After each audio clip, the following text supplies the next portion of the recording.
Let me tell you a little story. Not a personal story as in my own story, but somebody I met.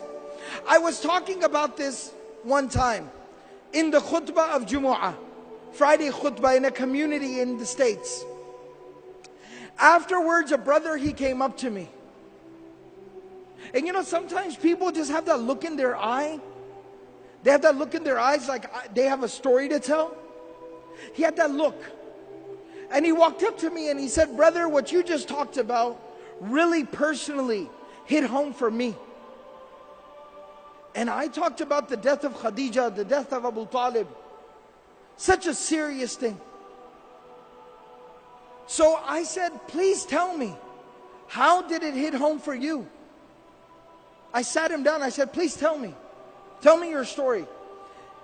He said, brother, today was the first day that I prayed in a year. I grew up in a Muslim home. I was born in a Muslim family. I was very practicing for most of my life, praying 5 times a day. But today is the first time I have prayed in a year. I said, what happened? He said, about a year ago, my life was picture perfect. You know, sometimes you have like a 5-year plan or a 10-year plan, your grand plan. And you know, when everything is falling into place, your plan is working out, everything is going according to plan. He said, I was in that part of my life. I was nearing the age of 30. I had gone through college and medical school, working 2 jobs on the side. I had gotten married during that time, found the woman of my dreams, the love of my life. We had 2 beautiful small babies, children, 2 small children. I was in my medical residency, working 16 hours a day. And we were living in a small, tiny little apartment, not in a very good part of town. We had 1 car that was broken down. It kept breaking down every other day. It was very difficult. We were barely getting by. Years and years and years we got through, some way, somehow. I was now nearing the end of my medical residency. So I was starting to get offers from clinics and hospitals and doctors and groups. Very lucrative offers, 6 figures. 6 figures US, big deal. And things were starting to work out. I had not one but multiple offers on my desk. We had gone looking for nice homes so we could buy a house in a nice neighborhood, nice schools for our children. We went to the car dealership and we're looking at minivans and nice cars. Everything was working out. All our dreams were coming true. And he said, one day I came home a little bit earlier than scheduled. I walk into my house. I said, Salamu alaikum, practicing family. I said, Salamu alaikum, as the sunnah is. And nobody responded. I looked at the time, and it was usually the time my wife would put the kids down for a nap, their afternoon nap, and she would take a nap with them as well. So I said, let them sleep. I don't want to wake them up. I don't want to disturb them. So I went, I got some food, I sat down with my books, did some study, answered some emails. After a while, you know when kids, they wake up and they start to kind of fuss and make noise? I heard the kids from the room. The younger one was crying, the older one was talking, I could hear them. I got very excited, as a father does. Let me go, they're awake. It's fun time, family time. So I go to the room and I walked in and my kids are sitting on the bed next to my wife. And my wife is laying there between them, motionless, still, not responding, not reacting.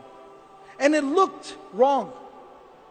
Being a doctor, I jumped right in and I checked her and she had been dead. Not now, but for like an hour. She was cold, she was gone. Just like that. He said, brother, at that moment, my life, it fell apart. I lost the love of my life. My children lost their mother. And I lost my faith, my iman. He said, the next 24 hours were a blur. Janazah, tadfeen, the burial, it went by. I didn't even realize what was going on. After that 24 hours ended and we buried her, I went to my room and I locked myself in my room, and I did not come out of my room for days. I kept the lights off and I just laid in my room and stared at the ceiling. I did not hold my own children in my own hands for the next few days. My mother and my brother were taking care of my babies. I didn't know what I was supposed to do. After a few days, I crawled out of bed. I reconnected with my children. I tried to get back to work, figure out how am I supposed to work and take care of my kids. My mother and my brother, they helped me so much. Slowly but surely, over the weeks and the months, I put my life back together again. I got back to work. I figured out the schedule for the children. And I started figuring things out, but there was one thing that was still missing. One thing I could not figure out. One thing I could not solve. My iman was gone. My faith had been broken. I stopped praying. I no longer had faith. I was struggling. And he said, my brother, who wasn't just somebody who just showed up and just told me what to do. You know, some people, when they give advice, they're never there for you. They never help you. They don't support you. They just show up and tell you what to do. My brother was not like that. He looked after my kids. He stayed awake with my babies when I had to go to the hospital for a call. He's somebody who took care of me and my kids. I respect him. I love him. And he's very pious, very righteous. He prays. He kept telling me every single day, brother, come on, you need to pray. Brother, come on, you need to pray. But I kept resisting and refusing. He said, this morning, today, he showed up at my house and he said, I am not taking no for an answer. Mother will watch the children. You are coming to the masjid with me. You will come to Jumu'ah. You will put your face on the ground before Allah subhanahu wa ta'ala and you will pray. You will make sujood. You will say Allahu Akbar and that hole in your heart will be filled. And he said, and I came to the Jumu'ah, the Friday prayer, I heard the khutbah and you were telling the story of the Prophet ﷺ, how he lost the mother of his children, how he lost the love of his life. And I found the answer to my question.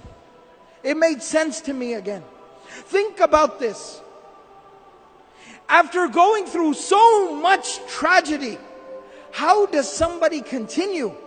How does the Prophet ﷺ wake up the next day, go out there and preach harder than he did yesterday, work harder than he did ever before, knowing that he's going to come home to an empty home, knowing that he's going to come home to an empty bed, knowing that he's going to come home and have to look his children in the face and wipe the tears from their face that their mother is not coming back?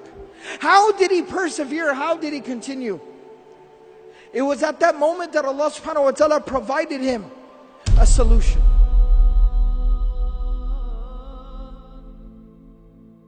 Allah subhanahu wa ta'ala took him on the most miraculous journey any human being has ever experienced. It is called the journey of Al-Isra wal-Mi'raj, the journey by night to Jerusalem, and then the ascension above the heavens. The journey by night to Al-Aqsa, and then the ascension above the heavens. And there he got closer to Allah subhanahu wa ta'ala than any creation of Allah has ever gotten. Even Jibreel alayhi salam stopped at Sidratul Muntaha and he said that you are to go forward from here. And there Allah subhanahu wa ta'ala gave the Prophet sallallahu alayhi wasallam a gift. And that gift was the 5 times daily prayer. And Allah subhanahu wa ta'ala told the Prophet sallallahu alayhi wasallam, difficulties will come. Adversity will knock your door. Tragedies will befall you. But every single time you fall, stand back up and say Allahu Akbar. Every single time you deal with a difficulty, say Allahu Akbar. Salah will heal your wounds.